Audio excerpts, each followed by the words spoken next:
Hello everyone. कुछ लोगों की रिक्वेस्ट पर, कुछ सिंगर्स की रिक्वेस्ट पर, मेरी बहनों की रिक्वेस्ट पर मैं आज का ये वीडियो बनाने जा रही हूँ। ये वीडियो है डाइट प्लान को लेकर। कि सबको ये लगता है कि रेशमा गोदरा जो है उसमें इतनी एनर्जी क्यों है, या इतने एनर्जेटिक रहती हूँ मैं, इतने सारे शोज अटेंड करती हूँ और सब मुझसे पूछते हैं मैं थकती नहीं हूँ। तो थकान तो होती है, सभी को होती है, लेकिन मुझे लगता है अगर हम अपना थोड़ा सा डाइट का ध्यान रखें, हम अपना थोड़ा खाने पीने का ध्यान रखें, क्योंकि एक्सरसाइज वगैरह का टाइम तो मुझे भी नहीं मिल पाता, पर मेरा रूटीन इतना बिजी होता है, इतना शेड्यूल इतना ज़्यादा बिजी होता है, तो मैं अपने आप को कोशिश करती हूँ कि डाइट पर ध्यान रखूँ और एक डिसिप्लिन लाइफ रहे। तो सबसे पहले तो एक लाइफ में डिसिप्लिन होना बहुत ज़रूरी है। तो बीइंग अ वर्किंग, मेरा बहुत ही मेरी लाइफ में जो डिसिप्लिन है उसका रोल बहुत ही इम्पॉर्टेंट है। आप सभी को मालूम है, कई बार मैं डिस्कस भी करती रहती हूँ। तो मेरा जो रूटीन है सुबह बहुत अर्ली मॉर्निंग उठने का है। तो मेरा जो अलार्म सेट होता है 4:15 4:30 में उठ जाती हूँ, क्योंकि मुझे 6:30 स्कूल के लिए निकलना होता है, 6:30 या 6:45 तक, क्योंकि 7 बजे से पहले पहले मुझे स्कूल पहुँचना होता है। तो इस बीच में जो भी होता है, अपना न्यूट्रिशन का ध्यान रखना, अपना हेल्थ का ध्यान रखना। स्कूल से आती हूँ तो मैं एक 1:30 2 बजे तक घर पहुँचती हूँ। घर पहुँचने के बाद थोड़ा रेस्ट किया या खाना बच्चों के लिए बनाया, और उसके बाद फिर मैं सिंगिंग के लिए जाती हूँ। तो जो भी मेरा ये डेली रूटीन है उसमें मैं अपने किस तरह से सेट करती हूँ अपने खाने पीने को, वो मैं आपके साथ शेयर करना चाहती हूँ। वैसे तो मैं बहुत ज़्यादा नहीं खाती हूँ और अवॉइड करती हूँ सबसे ज़्यादा मैं गेहूँ, जो आटा है, गेहूँ का आटा, ये मैं अवॉइड करती हूँ, ये मैं नहीं खाती हूँ। और खाना भी होता है कार्बोहाइड्रेट में, तो मैं कोशिश करती हूँ बॉयल्ड राइस खाऊं और उसमें खूब सारी वेजिटेबल्स या सोयाबीन डालकर। तो मैं आपको स्टार्टिंग से ये एक्सप्लेन करना चाहती हूँ कि किस तरह से मेरा रूटीन सेट होता है। तो सुबह उठते ही जैसे सबका होता है, उठते ही थोड़ा सा ल्यूक वार्म वाटर लिया, कभी उसमें शहद डाल लिया या हल्दी डाल ली, और चाहे गर्मी हो या सर्दी हो, 1 पिंच एक बार टर्मरिक ज़रूर मैं लेती हूँ। गले के लिए भी अच्छा होता है कि एंटीबायोटिक होती है, बॉडी के लिए इम्यूनिटी बढ़ाता है।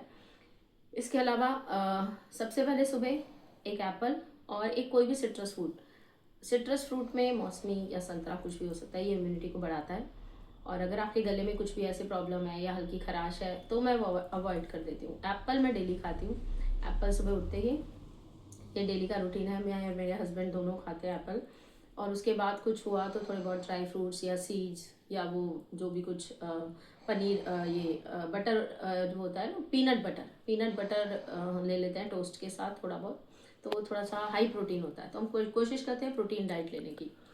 तो इसके बाद यही मेरा सुबह का ब्रेकफास्ट होता है। और इसके बाद हम स्कूल में, हमारा ब्रेक टाइम होता है तब उससे पहले मतलब 9 बजे के आसपास, तब मैं मोस्टली एक बाउल ले जाती हूँ मिक्स फ्रूट्स का। उसमें सभी एप्पल, पपाया एंड जो भी आजकल है, वाटरमेलन है, पियर है, ग्रेप्स है, सब मिक्स करके फ्रूट्स वो लेते हैं। और उससे पहले, उसके साथ साथ होता है तो थोड़ी देर के गैप में दूध वगैरह मैं साथ लेकर जाती हूँ स्कूल में, दूध या मैंगो शेक वगैरह बनाकर, जो भी वो मैं ले लेती हूँ। उसके बाद हमारा जो ब्रेक टाइम होता है वो 10:30 के करीब होता है, 10:20 या ऐसे।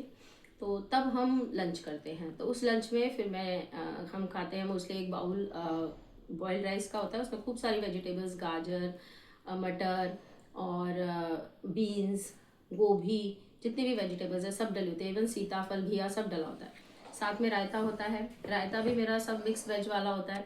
रायते में मैं चिया सीड्स डालती हूँ, थोड़े ओट्स डालती हूँ, और आजकल गर्मियाँ है तो थोड़ा कतीरा होता है, गोंद कतीरा, थोड़ा सा वो भिगोकर वो भी मैं फ्रिज में रखती हूँ, उसको भी डाल लेती हूँ थोड़ा सा। और साथ ही बहुत सारी वेजिटेबल्स ग्रेट करके, जैसे गाजर हुई, और खीरा, घिया, घिया ठंडा करता है तो घिया। तो इस तरह से मिक्स वेज का रायता ये एक होता है डेली। और साथ ही जो मैं सुबह उठ के 2 सब्जियां बनाती हूँ ज़रूर। एक कोई भी दाल बना ली, या छोले राजमा, कुछ भी जो तरी वाली सब्जी, साथ में एक बॉइल्ड राइस तो होते ही हैं, और एक सूखी सब्जी कोई भी। तो आलू गोभी हो गई, कभी भिंडी हो गई, करेले हो गए, कुछ भी, तो वो सब मैं स्कूल लेकर जाती हूँ। तो ये सारा मेरा मेन रूटीन, सुबह जो खाना है वो मैं सुबह ही खाती हूँ। उसके बाद आने के बाद मैं बच्चों को देती हूँ जो भी खाना वगैरह बना दिया, लंच। लेकिन मेरा जो होता है लंच वो स्कूल में ही होता है। आके कभी हुआ तो सैलेड खा लेती हूँ, खीरा खा लिया या गाजर खा ली। बाकी जब मैं सिंगिंग के लिए चली जाती हूँ 4 बजे करीब, और साथ में आपको पता ही है स्टूडियो में आपने देखा होगा, पानी में बहुत सारा स्कूल में भी ले जाती हूँ, 2 बोतल, 1 बोतल तो ख़त्म कर ही लेती हूँ, 1 1.5 बोतल। बाकी स्टूडियो में भी लेकर जाती हूँ 2 बोतलें, लेकिन तो पानी बहुत ज़रूरी है। अगर आपको वेट कम करना है, अपनी डाइट का ध्यान रखना है, हेल्थ का ध्यान रखना है, पानी हमें कम से कम 10 से 12 ग्लास पीना चाहिए। तो वहाँ पे मैं चने वगैरह भी लेकर जाती हूँ अगर भूख लगती है। और आने के बाद, सिंगिंग से आने के बाद अगर भूख लगती है तो बच्चों को, जैसे हम भुर्जी वगैरह अंडे की बनाते हैं, तो मैं एग वगैरह, मतलब प्रोटीन डाइट ज़्यादा लेती हूँ, तो थोड़ा सा एग वगैरह ले लिया और उसमें स्प्राउट्स डाल लिए, थोड़े बॉइल्ड चने डाल लिए, इस तरह से। तो मेनली जो मेरा मील होता है वो सुबह एक 1 टाइम मील होता है। पर आप लोगों को इतना ज़्यादा जो भी अगर करना चाहते हैं वेट लॉस, तो अपने आप बहुत ज़्यादा चेंजेस नहीं करने चाहिए, धीरे धीरे चेंजेस करने चाहिए। अगर आप अपना जो भी डाइट में चेंजेस कर रहे हैं, तो वो धीरे धीरे हफ्ते में जैसे थोड़ा सा कम कर दी रोटी, और उसके बाद और कम कर दी, और धीरे धीरे कोशिश करनी चाहिए कि गेहूं का आटा छोड़ दे, उसकी जगह बेसन का चीला बना लिया, ओट्स का चीला बना लिया, या ये स्प्राउट्स वगैरह खा लिए, ये उबाल के वेजिटेबल्स ज़्यादा से ज़्यादा खा ली। तो जितने ज़्यादा कलरफुल वेजिटेबल्स होंगी, उतने ज़्यादा विटामिन मिनरल्स हमें मिलते हैं। तो इसलिए ज़्यादा से ज़्यादा वेजिटेबल्स ऐड करनी चाहिए, कभी रायते में, कभी चावल में, हर चीज़ में। तो और बाहर का खाना नहीं खाना चाहिए, बाहर से ऑर्डर ना करें। बाहर से ऑर्डर करने से भी, और ऑयल का भी ध्यान रखें कि मैं देसी घी में ही मोस्टली बनाती हूँ, सब जो बनाती हूँ, और कोई वेजिटेबल ऑयल यूज़ नहीं करती। फ्राई करने के लिए सरसों का तेल। तो यही सब मेरा डेली रूटीन है और यही सब मैं फॉलो करती हूँ। तो आप लोग भी इसको थोड़ा बहुत फॉलो करेंगे तो ज़रूर फ़र्क पड़ेगा, और धीरे धीरे फ़र्क पड़ेगा, एकदम से तो नहीं। तो थैंक यू सो मच। मुझे आज बोला गया था शेयर करने के लिए, इसलिए मैंने ये वीडियो बनाई, और आई होप आपको इससे कुछ हेल्प मिलेगी। Thank you.